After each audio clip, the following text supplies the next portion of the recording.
Сталі хаваць маштаб рэпрэсіяў у Беларусі. Ужо няма публічных пакаяных відэа, дэманстратыўных арыштаў і ператрусаў. Стала менш абразаў і пагрозаў у прапагандзе дзяржаўнай. Подле нашага наступнага спікера Валера Карбалевіча Беларусь уступіла ў новую фазу, так званых ціхіх рэпрэсіяў, калі грамадства ўжо запалоханае дастаткова. Хоць нягледзячы на засакрэчаную інфармацыю пра суды паводле палітычных артыкулаў, агульны маштаб рэпрэсіяў застаецца татальным.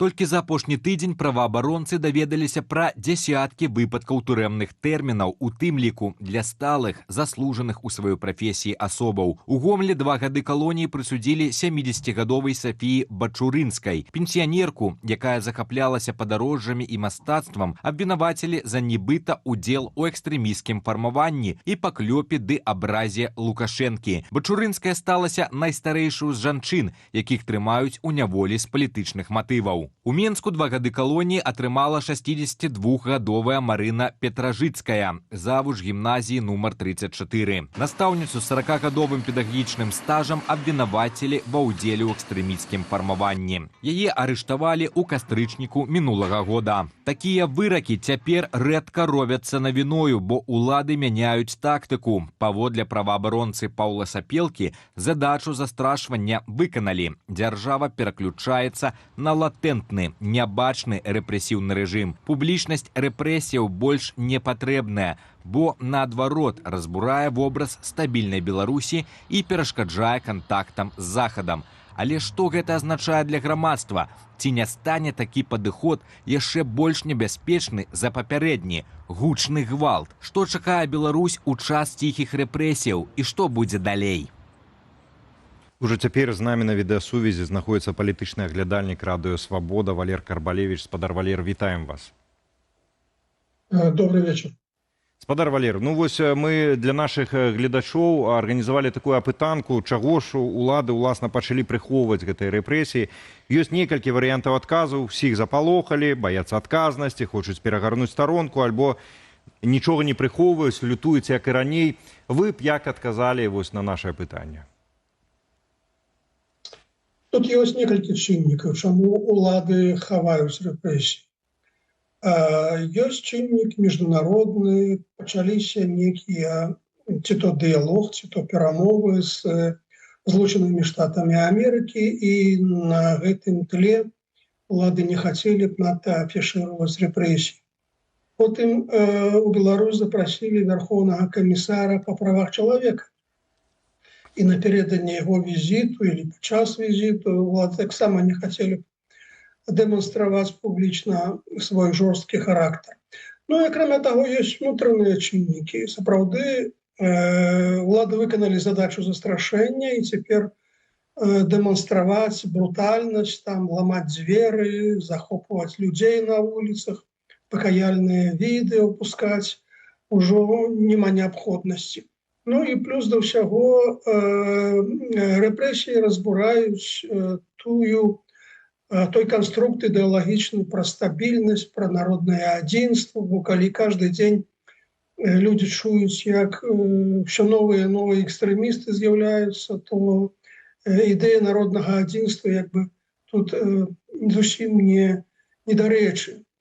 Ну і да таго ж насельніцтва, нават далёкія ад палітыкі абывацелі, задаюць пытанне, вось навошта выганяць з Беларусі за дапамогай рэпрэсій беларусаў, каб запрашаць потым сюды 150 000 пакістанцаў. Ну і магчыма, што і ў асяроддзі номенклатуры ёсць незадаволенне, асабліва людзі, якія працуюць у эканамічным блоку. Яны разумеюць, што масавая эміграцыя з Беларусі б'е па эканоміцы. Ну і таксама магчыма баяцца, што гэтыя рэпрэсіі закрануць саму номенклатуру, бо, вядома, немало выпадкаў, калі дзеці вядомых чыноўнікаў аказаліся удзельнікамі пратэстаў і былі рэпрэсіраваны. Выглядае на тое, што вось такая хада падзеяў, падобная, як і ў 2010 годзе, таксама была суперэскалацыя, да? Ну, не такі маштаб, як у 2020, канешне, што дагэтуль 5 год рэпрэсіі працягваюцца, але вось за гэтай фазай ціхіх рэпрэсіяў ці не будзе змяншэнняў рэпрэсіяў, ці вы не чакаеце? Што будзе наступны пасля этой фазы, паводле логікі вашай? Пакуль ніякіх прыкметаў таго, што самі па сабе рэпрэсіі змяншаюцца, няма. Вось на сённяшні дзень мы маем такую сітуацыю. Што можа быць заўтра, цяжка ацэньваць, бо я думаю, што і у самога Лукашэнкі няма нейкіх дакладных планаў і ўяўленняў, што будзе далей. Ён жыве сённяшнім днём, рэагуе на сённяшнюю сітуацыю і не надта задумваецца о том, што ён будзе рабіць праз некалькі месяцаў. Таму, калі ён сам не ведае, то прагназаваць нешта нам даволі цяжка. Пакуль што мы ведаем ад ягонай прэс-сакратаркі спадарні Эйсмант, што спадар Лукашенка зрабіў запыт аб сустрэчы з Пуціным. Цікава, з чым это можа быць звязана, з якімі зменамі. Пакуль жа мы маем так, што Трамп сёння скараціў ультыматум для Пуціна і паводле спадара Тышкевіча толькі што пачулі, таму што эканамічна так ён выглядае мацней цяпер з еўразвязам. Мы маем Крэмль пагрозы так балтыйскім краінам, у Літву залятае другі беспілотнік, магчыма, выпадкова, магчыма, правакацыя. І яшчэ вучэнні Захад-2025 не пачыналіся. У якой кропцы цяпер знаходзіцца Беларусь у межах этой эскалацыі паміж Захадам і Усходам, так, якая зноў цяпер эскаліруе эта сітуацыя, зноў это Калінінград з'явіўся ў пагрозах. Можа, ад гэтага і залежыць як унутраная палітыка? Ну, наўпрост я не бачу такой сувязі, але тое, што мы маем сітуацыю эскалацыі канфлікту паміж Расіяй і Захадам, гэта відавочна.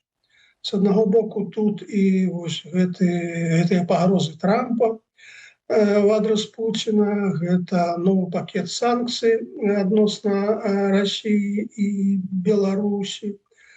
А з іншага боку, мы бачым пагрозлівыя заявы расійскага кіраўніцтва, мы бачым павелічэнне маштабаў мігрантскай атакі на мяжы Беларусі з Літвой і Польшай. Ну, вот гэтыя дроны пачалі залятаць, хаця я думаю, што все ж таки дроны – это трошки іншы кейс.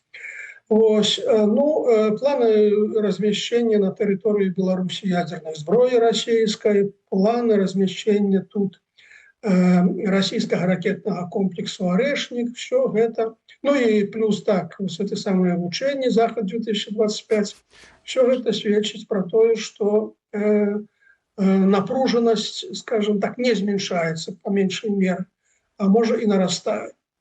І Беларусь у межах вось этого плана, яна ж некую ключавую ролю адыгрывае, бо все гэтыя падзеі, яны нейкім чынам і звязаны з Беларусю. Ну і плюс сённяшні вот этот звонок Лукашенка пра пільную сустрэчу з Пуціным.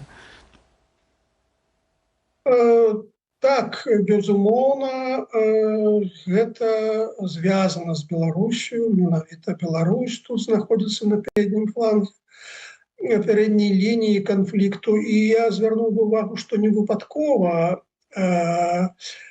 скажем так, візіты Пуціна у Беларусь звязаны з чарговай серыяй пагрозаў на адрас Захаду. Згадаем, як мінулым годам Пуцін прыязджаў у Беларусь, і тут казалі пра праверкі гатоўнасці выкарыстання інфраструктуры для ядзернай зброі. Потым быў яшчэ адзін візіт у канцы года, і была заява пра размяшчэнне «Арэшніка» на тэрыторыі Беларусі. А вось недавно, у чэрвені, здаецца, тут быў саміт Еўразійскага эканамічнага саюзу, дзе нечакана пасля яго заканчэння Пуцін правёў прэсавую канферэнцыю персанальную у Дварцы незалежнасці Беларусі, дзе вельмі моцна, скажем так, жорстка казаў пра Захад, што для яго не характэрна, дарэчы.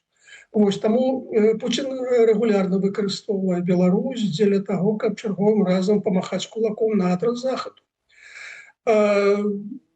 Я не думаю, што з тых вучэнняў Захад-2025 можа выліцца некая канфліктная сітуацыя.